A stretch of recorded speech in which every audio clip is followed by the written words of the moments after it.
Neymar বিশ্বজুড়ে football প্রেমীদের কাছে ভালোবাসার এক নাম। ব্রাজিল বিশ্বকাপ জিতবে নেইমারের জাদুকরী দক্ষতায়, এমনটাই সবার প্রত্যাশা।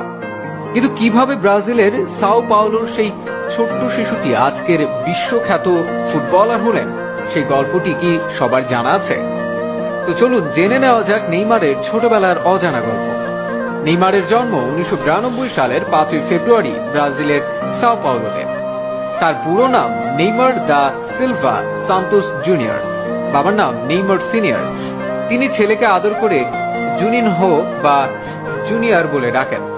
বাবা নিজেও ছিলেন একজন ফুটবলার, কিন্তু সেভাবে বড় কিছু করতে পারেননি। স্বপ্ন দেখতেন ছেলেকে দিয়েই পূরণ করাবেন ব্রাজিলের জাতীয় দলের খেলার স্বপ্ন। ছেলেকে বড় করে তুললেনও সেইভাবেই। শিশু নেইমার হাঁটতে শেখার আগেই ফুটবলে লাথি মারা শিখে গেলেন।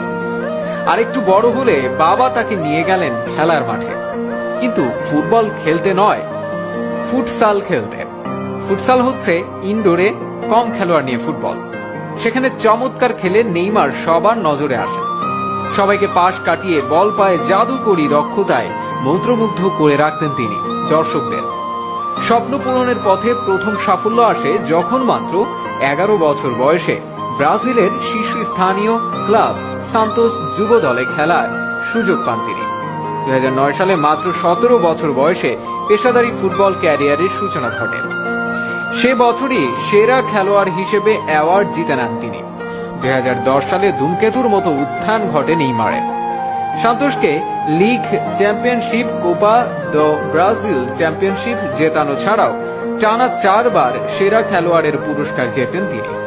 2011 সালে সান্তোসকে 48 বছরের ভেতর প্রথমবারের মতো কোপা চ্যাম্পিয়নশিপ জেতানোর পথে নেইমার এমন একটি অসাধারণ গোল করেন, যেটি ফিফা বর্ষসেরা গোল হিসেবে মনোনীত করে।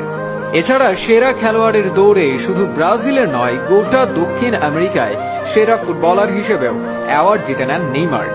মজার ব্যাপার হচ্ছে, নেইমারের ক্যারিয়ারের গতিপথ একদমই ভিন্ন হতে পারত, কারণ তার বয়স যখন মাত্র 14 বছর, তখন খোদ রিয়াল মাদ্রিদ থেকে তার জন্য মোটা অঙ্কের বেতনের প্রস্তাব আসে। কিন্তু সান্তোস তাদের এই অসামান্য প্রতিভাধর খেলোয়াড়টিকে হাতছাড়া করতে রাজি ছিল না। তাই তারা রিয়াল মাদ্রিদের চেয়েও বেশি বেতন দিয়ে নেইমারকে রেখে দেয় নিজেদের কাছে। এই বিশ্বাসের প্রতিদানে নেইমার প্রত্যাশার চেয়েও বেশি সাফল্য উপহার দিয়েছেন সান্তোসকে। কিন্তু সান্তোস আর কতদিন নেইমারের মতো এত বড় মাপের আন্তর্জাতিক মানের তারকাকে নিজেদের কাছে ধরে রাখা সম্ভব নয়, সেটা সান্তোসও বুঝতে পেরেছিল। 2013 সালে নেইমার পাড়ি জমালেন বার্সেলোনায় নতুন ঠিকানা।